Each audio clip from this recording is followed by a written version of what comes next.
खुदावंद यसु मसीह के फजल जलाली नाम में आप सबको सलाम और happy Sabbath to each and everyone. Smile please. Amen. Thanks God. Thanks Lord all the blessings.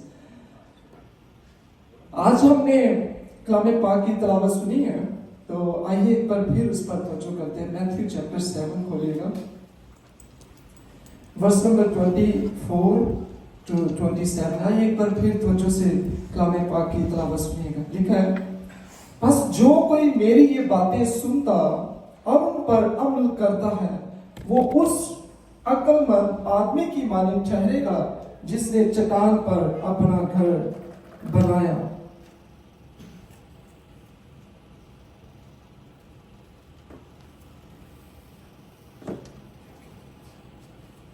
और मींह बरसा और पानी चढ़ा और आंधियां चली और उस घर पर टकरे लगी, लेकिन वो ना गिरा क्योंकि उसकी बुनियाद चट्टान पर डाली गई थी।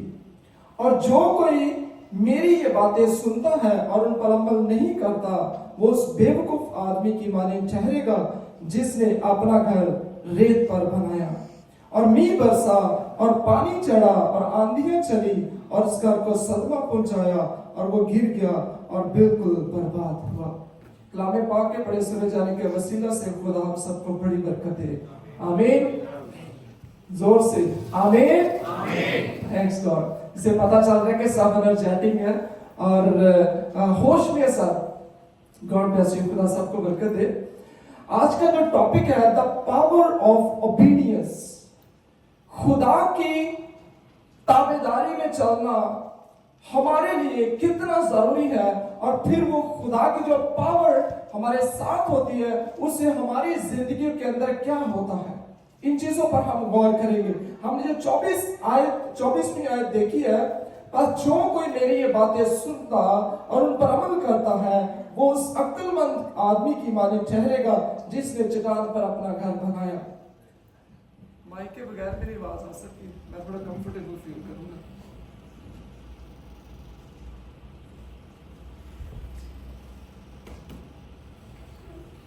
खुदा की आवाज को सुनना कितना जरूरी है। मेरी आदत थोड़ा ज्यादा ऊंचा बोलना, तो मैं समझ रहा हूं कि माइक के बगैर भी सब तक आवाज पहुंचेगी। आ रही आवाज पीछे तक भाई की? Thank you so much. खुदावन की आवाज को सुनना कितना इंपॉर्टेंट है, कितना जरूरी है। और हम खुदा की आवाज को किन किन तरीकों से सुन सकते हैं? कोई एक तरीका बताएंगे जल्दी से, जुबान में से। दवा के जरिए से जब हम प्रे करते हैं तो खुदा उस वक्त हमसे बात कर रहा होता है। इस साइड से भी कोई बताना चाहे किस तरीके से खुदा की आवाज को हम सुन सकते हैं? कलाम के वसीला से, बाइबल के वसीला से। अब जो लोग कलाम पाक को पढ़ते नहीं है, सुनते नहीं है, तो वो क्या है? वो खुदा की आवाज को सुन नहीं रहे। तो हम जब प्रे करते हैं तब भी हम खुदा की आवाज को सुनते हैं। अगर हम ड्यूटी पर जा रहे हैं तो रास्ते में खुदा के साथ बातचीत करते हुए जा रहे हैं, तो तब भी हम खुदा की आवाज को क्या कर रहे होते हैं? ऐसे आंसर आएगा तो फिर मजा आएगा। क्या कर रहे होते हैं? सुन रहे होते हैं खुदा की आवाज को। लेकिन आज हम देखेंगे कि जो आवाज को नहीं सुनते, जिनकी लाइफ के अंदर ये एक्सपीरियंस नहीं है खुदा की आवाज को सुनने का, आज उनकी हालत को भी आप लोग देखेंगे। और मेरा ईमान है कि आज जुए और बंधन भी टूटेंगे। बहुत सारी जिंदगियां जिनकी रूहानी तरक्की रुकी हुई है, वो जारी हो जाएगी। Praise God. आमीन। और बहुत सारे वो लोग, वो अजीज जिनके ढेरों काम रुके हुए हैं, आज खुदा के कलाम की पावर के साथ, ताकत के साथ उनके काम भी हो जाएंगे। लेकिन बात मेन ये है, सुनना। सुनेंगे नहीं तो फिर क्या होगा? प्रॉब्लम होगा। क्या प्रॉब्लम होगा? 24वीं आयत में क्या लिखा है कि जो मेरी आवाज सुनता, मेरी बातें सुनता, मेरे पीछे पढ़िए, बस जो कोई मेरी ये बातें सुनता और उन पर अमल करता है, वो उस अक्लमंद आदमी की माने ठहरेगा जिसने चट्टान पर अपना घर बनाया। आमीन। चट्टान कौन है? बोलिएगा, चट्टान कौन है? यीशु मसीह चट्टान है हमारी, और जिसने घर चट्टान के ऊपर बनाया वो घर गिरे नहीं सकता।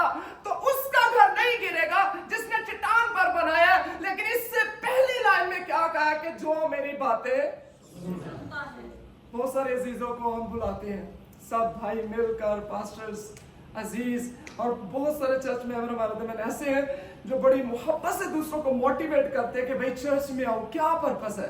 कि खुदा की आवाज को सुने, इसलिए वर्शिप होती है, इसलिए हम सब खुदा के घर के अंदर आते हैं। तो हाथ नहीं खड़ा करना, वैसे अपने दिलों के अंदर ये सोचना है, क्या वाकया ही मैं सुबह बाइबल पढ़ता हूं? क्या मैं सुबह को बाइबल पढ़ती हूं? क्या मैं प्रे करती हूं? अपने अंदर ये क्वेश्चन अपने आप से करें पर्सनली। अगर नहीं बाइबल पढ़ते तो देखिएगा क्या होता है। लिखा है कि जिसने चट्टान पर घर बनाया है, आंधी आई है, मींह बरसे, और फिर और क्या हुआ? घर पर टक्करें लगी, लेकिन वो ना गिरा क्योंकि उसकी बुनियाद चट्टान पर डाली गई थी। कितनी पावर है खुदा की आवाज के अंदर और खुदा की वफादारी के अंदर, जब हम खुदा की आवाज को सुनते और उस पर अमल करते हैं।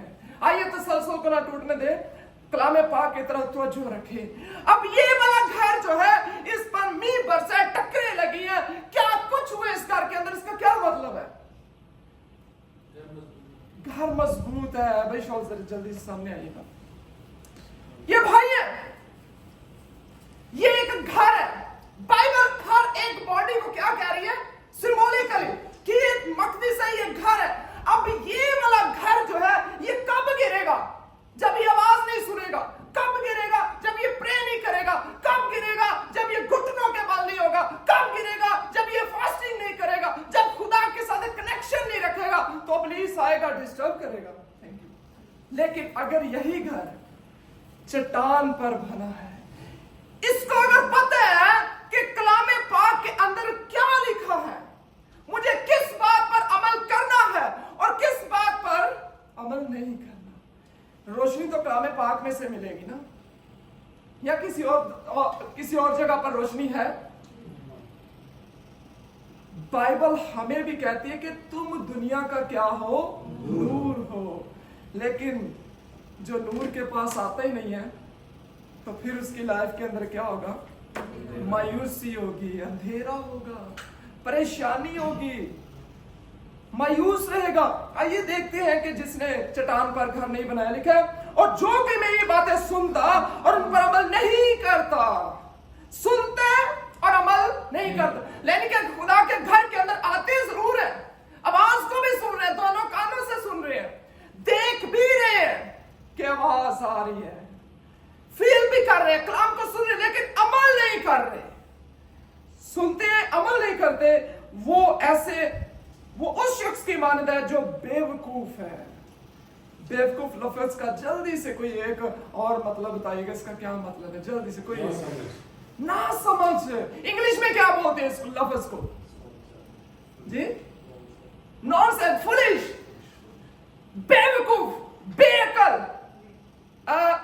वो शख्स बेवकूफ है जो सुन लेता है, अमल नहीं करता। तो उसकी लाइफ कैसी होगी? ये आप लोग एक जिंदगी को भी कह सकते हैं, खानदान को भी कह सकते हैं, एक फैमिली को कह सकते हैं कि जिन्होंने चट्टान पर घर नहीं बनाया, तो लिखा है वो बेवकूफ आदमी की माने ठहरेगा जिसने अपना घर रेत पर बनाया। कभी किसी ने रेत की दीवार बनती देखी है? बन सकती है? नो, नहीं बन सकती। दीवार बनाने के लिए सीमेंट, रेत चाहिए, ईंटें चाहिए, और फिर वो मजबूत दीवार बनती है। या मट्टी का जो गारा बनाते हैं वो चाहिए। सूखी रेत तो खड़ी नहीं होगी, कैसे वॉल बनेगी? तो वो लोग जो बेवकूफ हैं, उनकी हालत कुछ ये बाइबल हमें बताती है। वो सुन लेते हैं, अमल नहीं करते, और क्या कहते हैं कि शायद हम अपनी मर्जी से कश्ती को संभाल लेंगे। याद है गन्नेसरत की झील के अंदर जब कश्ती थी, यीशु मसीह गद्दी पर पीछे सो रहे थे और शागिर्दों के ज़हन से, ख्याल से यीशु मसीह निकले हुए थे। तो उनका क्या ख्याल था कि शायद हम अपने बाजुओं की बलबूते पर अपनी ताकत से कुछ कर पाएंगे। नो, जब हिम्मत खत्म हुई कहते हैं मालिक मालिक हम डूब रहे, हमें बचा। लेकिन मुझसे जुदा होकर तुम कुछ, तो फिर क्यों कोशिश करते? नहीं करनी चाहिए। यीशु मसीह के साथ वफादारी से चलना चाहिए। और लिखा है और मींह बरसा और पानी चढ़ा और आंधियां चली और इस घर को सदमा पहुंचा और वो क्या हो गया? गिर गया और बिल्कुल बर्बाद हो गया। The power of obedience.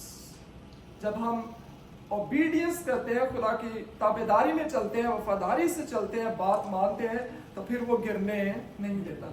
अभी हम लेसन पढ़ने के अंदर देख रहे थे अयूब के मुतल्लिक, जो खुदा के साथ वफादारी से चलने वाला बंदा था। लिखा है कि उसकी चारों तरफ, कैसे? चारों तरफ फरिश्तों की बाढ़ लगी होती थी। तो क्या हमारे चुगिर्द नहीं लग सकती?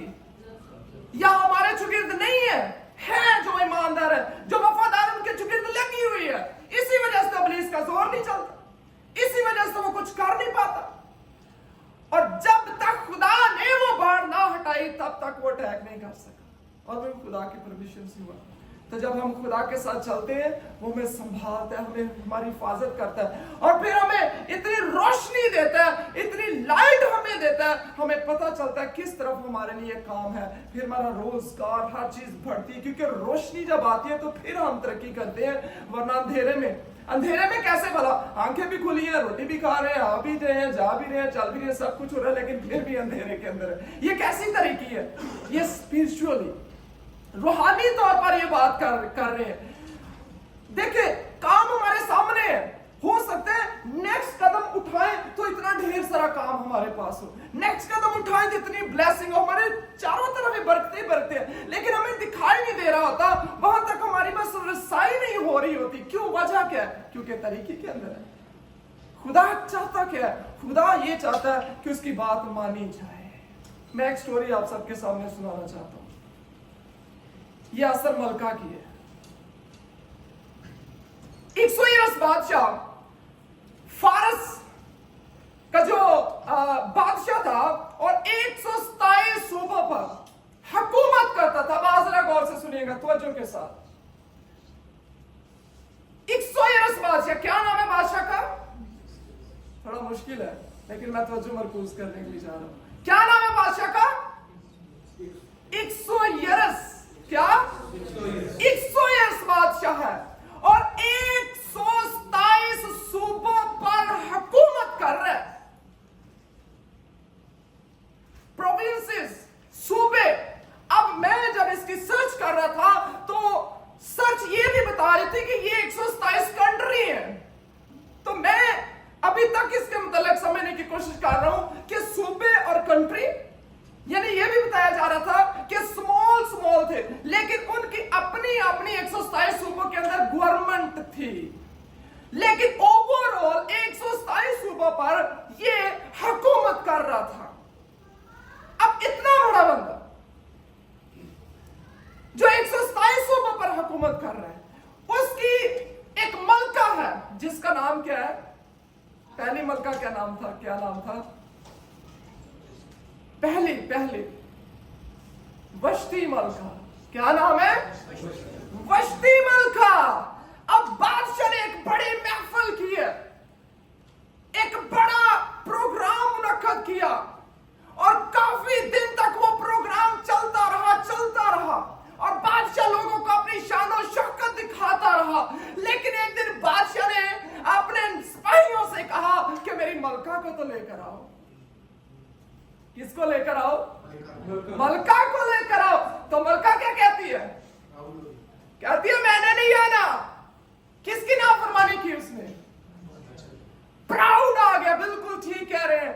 बादशाह की 111 बादशाह जो इतना बड़ा बंदा है, 127 सूबों पर हाकिम है, उसका इनकार कर दिया। अब बादशाह कुछ दिन तो सोचता रहा। क्या सोचता रहा? मेरी बीवी है और इतनी खुदा ने मुझे शान और शौकत बख्शी है, तो अब क्या करूं? लेकिन वो बड़ा अक्लमंद बंदा था, स्टोरी जरा सुनने वाली है, इसके अंदर आप लोग बड़ी बरकत पाएंगे। उसने अपनी जो टीम थी उनको बुलाया, उनको पूछा, उनसे बात की, तो उनमें से एक शख्स ने भला क्या कहा, उसने कहा बादशाह तू बादशाह है, अगर आज तेरी बीवी ने तेरी बात नहीं मानी, तेरे बुलाने पर वो नहीं आई, तो कल को दूसरों का क्या हाल होगा, जितनी फैमिलीज है 127 सूबों के अंदर। तो बादशाह ने कहा मैं ये दस्तखत करता हूं, ये दस्तावेज लिखता हूं कि आज से वो मेरी मलका नहीं है। मैं स्टोरी को शॉर्ट कर, उसको अपने मलका जो उसकी थी उसको अपनी बीवी होने से उसको कैंसिल किया।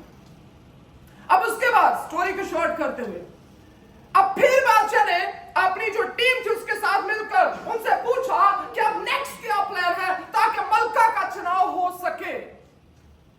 तो फिर मिलकर उन्होंने फैसला किया कि कुछ कुंवारी औरतों को बुलाया जाए, लड़कियों को, वो आए और उनमें से बादशाह फिर चुने और आस्तर मलका फिर उनके लिए चुनी गई।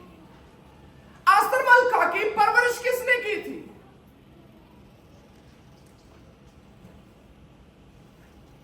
मर्दकी के चचा की बेटी थी आस्तर, और मर्दकी ने आस्तर की परवरिश की थी। उसको पढ़ाया लिखाया, बचपन से लेकर बड़ा किया, तो अच्छी और ठीक जो बाइबल की तालीम थी उससे मर्दकी और आस्तर वाकिफ थे। लेकिन मर्दकी ने मना किया था कि बादशाह के हुजूर जाकर ये ना बताना कि हम क्या हैं, यहूदी है, क्योंकि उनका तलक जो था वो गैर कौम से तलक था और ये प्योर यहूदी थे। इनके अंदर खुदा का कलाम था, इनके ये यहोवा कहकर खुदा को पुकारते थे, उसकी इबादत करते थे। समझ आ रही सबको? पहली मलका कैंसिल हो चुकी है, अब दूसरी मलका बन गई है। कौन बना? आस्तर। अब देख लें यहां पर आस्तर के पेरेंट्स नहीं है, माँ बाप नहीं है, लेकिन उसकी जो ओबीडियंस है, उसकी जो वफादारी है, उसका जो खुदा के साथ चलना है वो मुसलसल जारी रहा। उसने खुदा की नाफरमानी नहीं की, तो वो 127 सूबों पर क्या बन गई? मलका बन गई। अब इसके साथ एक उनका दुश्मन जन्म लेता है, हमान, जो यहूदियों को हलाक करने की साजिश करता है। अब स्टोरी का रुख जरा बहुत ज्यादा इंटरेस्टिंग होने वाला है। अब हमान एक पॉलिटिशियन खेलता है, एक ऐसा काम करता है कि वो मर्दकी के और आस्तर के खिलाफ हो जाता है, उनको मारना चाहता है। और कैसे मारना चाहता है, उसकी वजह उसके पीछे ये थी कि जब हमान कहीं इधर उधर आता जाता था या महल के अंदर दाखिल होता था तो सारे लोग झुक झुक कर उसको सलाम करते थे, क्योंकि एक्सोइरस बादशाह ने इसको अपने से दूसरे दर्जे पर रखा था, हमान को। ओके, अब इस वजह से जितने लोग थे, जब फाटक में से एंटर होता आता या जाता था, सब लोग उसकी बड़ी इज्जत करते थे, लेकिन मर्द की उसकी झुककर तज़ीम नहीं था करता उस तरीके से। उसने सीखा था कि जिंदा खुदा के हुजूर ही झुकना, उसी की इबादत करनी, उसी के नाम को इज्जत और जलाल देना है। उसने ये सीखा हुआ था। तो आज भी इंसान को इंसानों की इज्जत करनी चाहिए, मोहब्बत करनी चाहिए, रिस्पेक्ट करनी चाहिए, लेकिन जो दर्जा खुदा का है वो खुदा को ही देना चाहिए। अब हमान ने एक प्लान किया। क्या प्लान किया? उसने एक सूली बनवाई, सलीब बनवाई। किसके लिए? मर्दकी के लिए।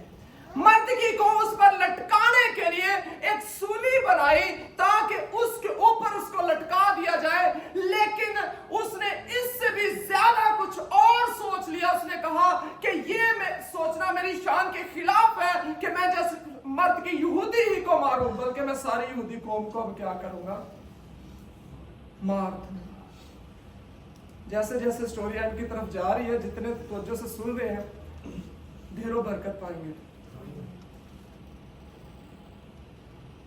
अब ये उसकी जो साजिश थी, अब उसने बादशाह के साथ मिलकर इस प्लान को और स्ट्रॉन्ग किया, दस्तावेज लिखवा ली और अंगूठी से मोहर होती थी वो भी करवा ली कि हाँ ये फैसला पक्का है।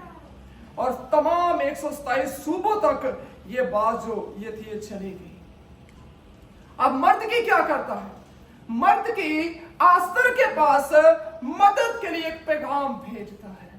कहते हैं कि आस्तर मलका, आज बाइबल के अंदर लिखा है कि शायद तू इसीलिए इस रुतबे को पहुंची है कि तू हमारे लिए कुछ कर सके।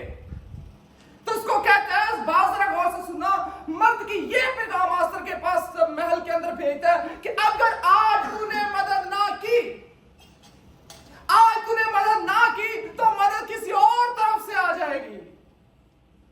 कैसी बात है? इसलिए कोई कभी किसी चीज पर घमंड ना करे, फख्र ना करे। अगर कोई किसी की मदद करने के लिए तैयार नहीं है तो वो ये बिलीव रखे कि मदद किसी और तरफ से भी आ जाएगी। लेकिन आस्तर जो थी वो बड़ी लायक और समझदार थी, खुदा के साथ चलती थी, वफादार थी, और मर्दकी ने जो उसकी तालीम और तरबियत की थी वो उसके अंदर थी, वो भूली नहीं थी। अब आस्तर मलका एक ज़ियाफत करती है, उसमें बादशाह को और हमान को बुलाती है। और हमान, स्टोरी थोड़ी सी शॉर्ट करूंगा, हमान मर्द की को कत्ल करने की साजिश करता है। एक तरफ ये प्लान चल रहा है और दूसरी तरफ मर्द की को सरफराज करने का प्लान बादशाह कर रहा है। क्यों भला? क्योंकि इसी वाकया के अंदर ऐसा हुआ था कि दो सिपाही जो मेन गेट के आगे खड़े होते थे वो आपस में बातें कर रहे थे कि हम बादशाह को कत्ल कर दें। मर्दकी ने सुन लिया और वो बात बादशाह तक पहुंचाई आस्तर के जरिया से। अब वो की हुई नेकी बादशाह को याद आई। बादशाह ने कहा कि देखो तवारीख की किताबों के अंदर मर्दकी ने हमारे लिए क्या किया। तो मर्दकी ने बादशाह की जान बचाई हुई थी। बादशाह ये प्लान कर रहा है कि मर्दकी को सरफराज करे और हमान ये प्लान कर रहा है कि उसको सूली दी जाए। अब ये सारे प्रोसेस के अंदर, इस सारी स्टोरी के अंदर हम ये नहीं देख रहे कि मर्द की एकदम से सरफराज हो गया। मर्द की उस शहर के अंदर, उस महल के अंदर और हुरम सरा के अंदर जब मलका थी, फिर बादशाह के महल में थी, तो वो बड़ा परेशान था और हमान के हाथों भी बड़ा परेशान था। बड़े उसने प्रॉब्लम्स का सामना किया है। इसी तरह जब हम खुदा के साथ चलते हैं तो एकदम से चीजें नहीं हो जाती। ये तब होता है जब कोई ऐसा रास्ता इंसान चूज कर लेता है जो ठीक नहीं है। अब वो ऑनर जो मर्दकी को मिलना चाहिए था, क्योंकि बादशाह की जान बचाई है, और हमान ने गेम को ऐसा बनाया कि उसने ये शो कराया बादशाह के हुजूर कि ये काम मेरे जरिए से हुआ और बड़ा दर्जा ले लिया, दूसरे दर्जे का हाकिम बन गया। धोखे और फरेब के साथ कमाई गई इज्जत, धोखे और फ्रेम के साथ आगे बढ़ा हुआ शख्स कायम नहीं रह सकता। अमाल की किताब 10 बाब के अंदर है बात।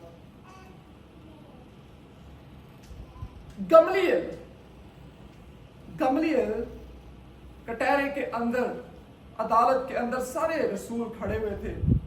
पतरस भी उनके साथ था जो मेन सबसे पॉइंट पर था। गमलीएल कहता है, बात जरा सुनना, कहते हैं इनको कुछ ना कहो। अगर ये काम खुदा की तरफ से हुआ तो तुम गालिब नहीं आ सकते, और अगर इंसानों की तरफ से इनका प्लान हुआ तो ये खुद ब खुद मिट जाएगा। उसने यहूदा का ग्रुप और थियोदास का ग्रुप, 2 ग्रुपों की मिसाल देकर ये बात बड़ी महफिल के अंदर, एक बड़ी अदालत के अंदर की थी। तो उसने कहा अगर इंसानों की तरफ से होगा खुद ही मिट जाएगा, और अगर खुदा की तरफ से तो मगलूब। ये बात हमारे दिलों में, ज़हनों में इस तरीके से उतर रही है कि हमने किसी से झगड़ना नहीं, हमने अपना नजरिया ठीक रखना है, अपना फोकस ठीक रखना है। तो जब फोकस ठीक रहेगा फिर सब कुछ ठीक रहेगा। अब हमान एक सियासत के साथ, एक पॉलिटिशियन के साथ, एक डबल पॉलिसी के साथ अपनी बात आगे करता हुआ क्या है, दूसरे दर्जे का हाकिम बना। लेकिन जिसके हाथ के अंदर तराजू है उससे क्या किया? खुदा जो खालिक और मालिक है, जो सबके दिलों को जांचता है। इसलिए मैंने कहा कि जब हम तौबा करते हैं, बैप्टिज्म ले लेते हैं, खुदा के साथ चलते हैं, तो छोटे छोटे एक्सपीरियंस होते हैं और कभी कभी बड़े एक्सपीरियंस भी जिंदगी के अंदर होते हैं और सालों के साल लग जाते हैं सीढ़ी पर चढ़ने के लिए। लेकिन वो जिंदगियां जिन्होंने अभी तक इस सफर को स्टार्ट ही नहीं किया, उनका क्या करें? सो मेरे अजीजों, खुदा के साथ वफादारी से चले, और जब उसके साथ वफादारी से चलेंगे तो खुदा यकीनन सरफराज करेगा। और वो सूली जो मर्दगी के लिए बनाई थी, हमान को उस पर चढ़ा दिया, और हमान के 10 बेटे थे, 10 को भी सूली पर लटका दिया। क्यों? क्योंकि वो खुदा के लोगों के खिलाफ चल रहा था। खुदा के लोगों के खिलाफ था उसका प्लान।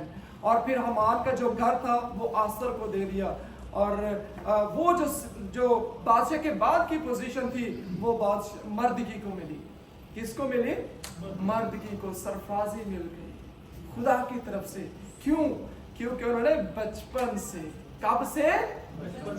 बचपन से खुदा की वफादारी सीखी थी और करते थे। तो जब खुदा की वफादारी सीखी और उस पर अमल करते हैं तो फिर देख ली खुदा की पावर को। कितनी पावर है खुदा की? खुदा के कलाम के सामने कोई पहाड़, कोई समुंदर, कोई दरिया, कोई बीमारी, कोई शैतानी ताकत ठहर नहीं सकती, बशर्ते कि बंदा उसके साथ वफादार हो। और जब हम खुदा के साथ वफादार होते हैं तो फिर सरफराज करना वो जानते हैं। खुदा कलाम पाक के वसीले से सबको बड़ी बरकत दे।